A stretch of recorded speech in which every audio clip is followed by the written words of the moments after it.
DRG Kids।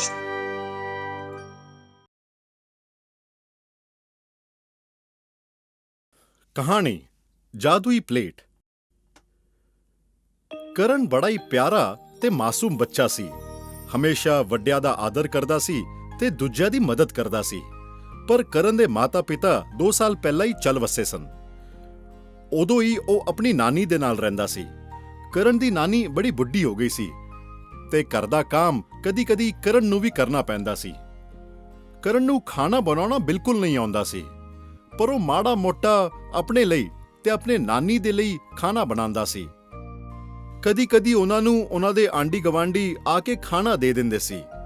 ਦੋਵੇਂ ਰੁੱਕੀ ਸੁੱਕੀ ਖਾ ਕੇ ਜ਼ਿੰਦਗੀ ਬਿਤਾ ਰਹੇ ਸੀ।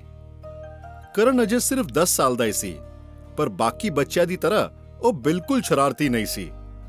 ਉਹ ਘੱਟ ਖੇਡਦਾ ਸੀ ਤੇ ਘੱਟ ਹੀ ਗੱਲ ਕਰਦਾ ਸੀ। ਬਾਕੀ ਬੱਚਿਆਂ ਉਹਨੂੰ ਬੜੀ ਜ਼ਿੱਦ ਕਰਕੇ ਖੇਡਣ ਦੇ ਲਈ ਲੈ ਜਾਂਦੇ ਸੀ, ਪਰ ਕਰਨ ਦਾ ਇੱਕ ਹੀ ਚੰਗਾ ਦੋਸਤ ਸੀ ਜਿਹਦੇ ਨਾਲ ਉਹ ਹਮੇਸ਼ਾ ਹੀ ਖੇਡਦਾ ਸੀ। ਇੱਕ ਦਿਨ ਕਰਨ ਆਪਣੇ ਦੋਸਤ ਦੇ ਘਰ ਗਿਆ, ਜੋ ਗਵਾਂਢ ਵਿੱਚ ਹੀ ਥੋੜੀ ਦੂਰ ਉੱਤੇ ਰਹਿੰਦਾ ਸੀ।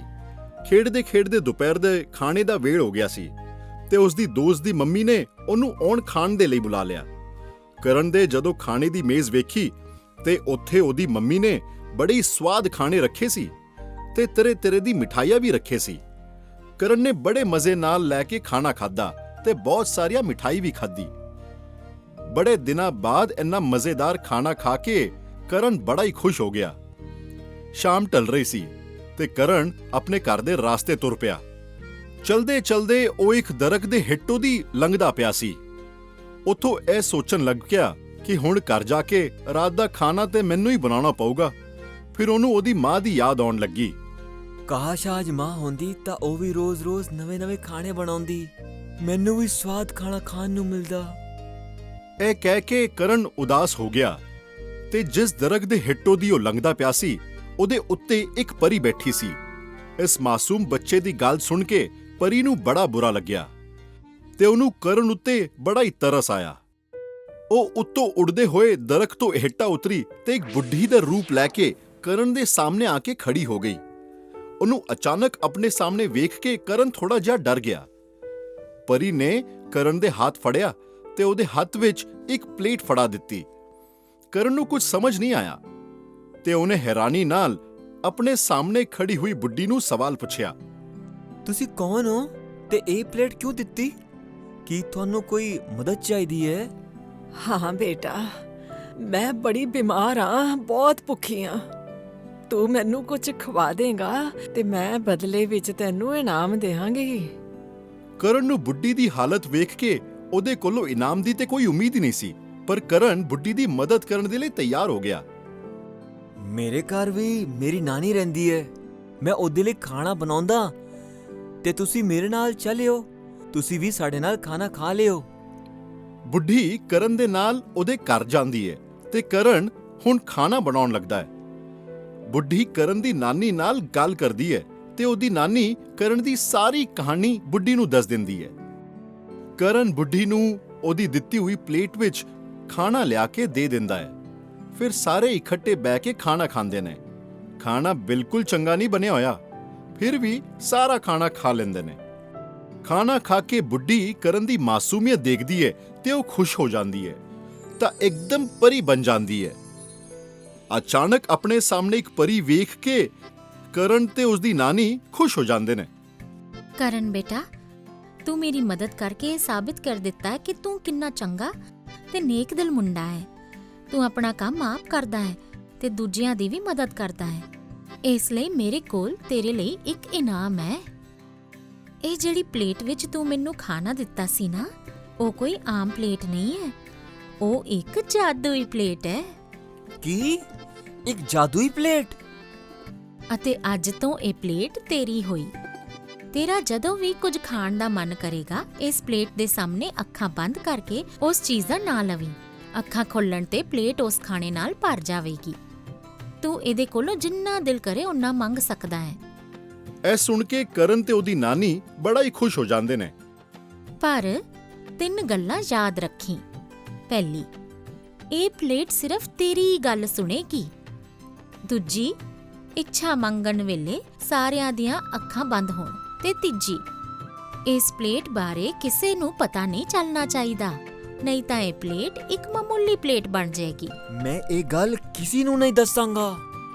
ਪਰੀ ਇੰਨੀ ਗੱਲ ਕਹਿ ਕੇ ਉੱਥੋਂ ਚਲੀ ਜਾਂਦੀ ਹੈ। ਕਰਨ ਤੇ ਉਹਦੀ ਨਾਨੀ ਪਰੀ ਤੇ ਜਾਣ ਤੋਂ ਬਾਅਦ ਪਲੇਟ ਨੂੰ ਸਾਹਮਣੇ ਰੱਖ ਕੇ ਖਾਣਾ ਮੰਗਣ ਦੀ ਕੋਸ਼ਿਸ਼ ਕਰਦੇ ਨੇ। ਕਰਨ ਅੱਖਾਂ ਬੰਦ ਕਰਦਾ ਹੈ ਤੇ ਕਹਿੰਦਾ ਹੈ, ਮੈਨੂੰ ਚਾਹੀਦੇ ਨੇ ਗੁਲਾਬ ਜਾਮੁਨ।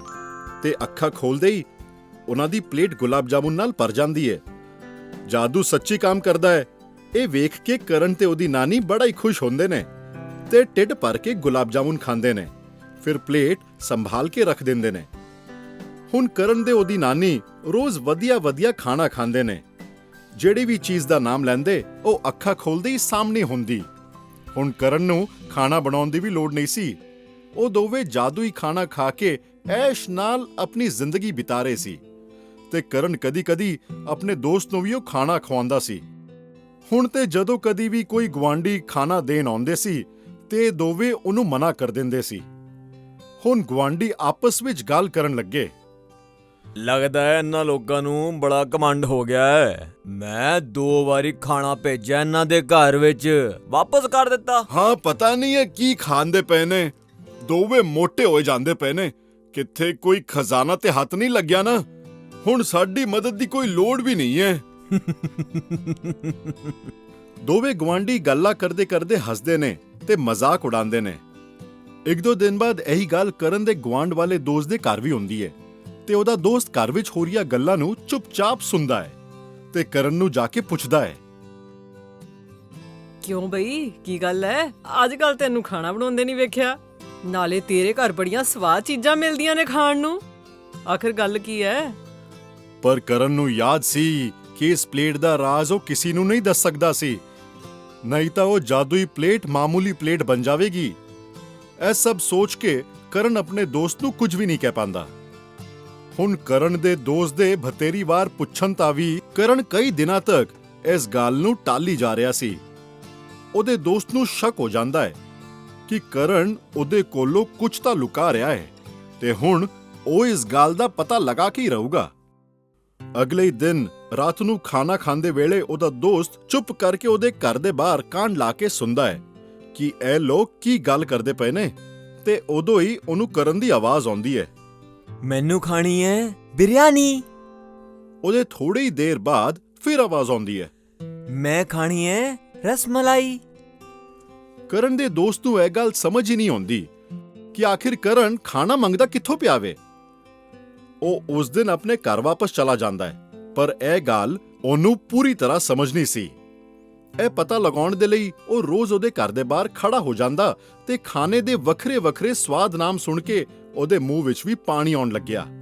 ਕਦੀ-ਕਦੀ ਕਰਨ ਉਹਨੂੰ ਕੁਝ ਚੀਜ਼ਾਂ ਲਿਆ ਕੇ ਖਵਾਉਂਦਾ ਵੀ ਸੀ, ਪਰ ਉਹਦੀ ਵੀ ਜ਼ਿੱਦ ਸੀ ਕਿ ਇਸ ਰਾਜ਼ ਦਾ ਪਤਾ ਲਗਾਉਣਾ ਹੈ ਕਿ ਆਖਿਰ ਇੰਨਾ ਸਵਾਦ ਖਾਣਾ ਆਉਂਦਾ ਕਿੱਥੋਂ ਵੇ।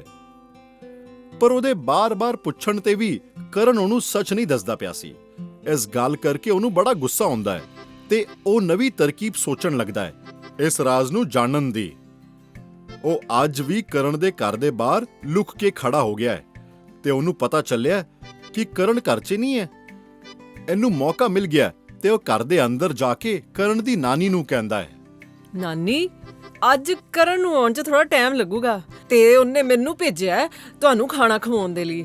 ਤੁਸੀਂ ਘਬਰਾਓ ਨਾ, ਮੈਨੂੰ ਸਾਰਾ ਕੁਝ ਸਮਝਾਤਾ ਹੈ। ਮੈਂ ਬਸ ਖਾਣੇ ਦਾ ਨਾਂ ਹੀ ਲੈਣਾ, ਮੈਨੂੰ ਪਤਾ ਹੈ।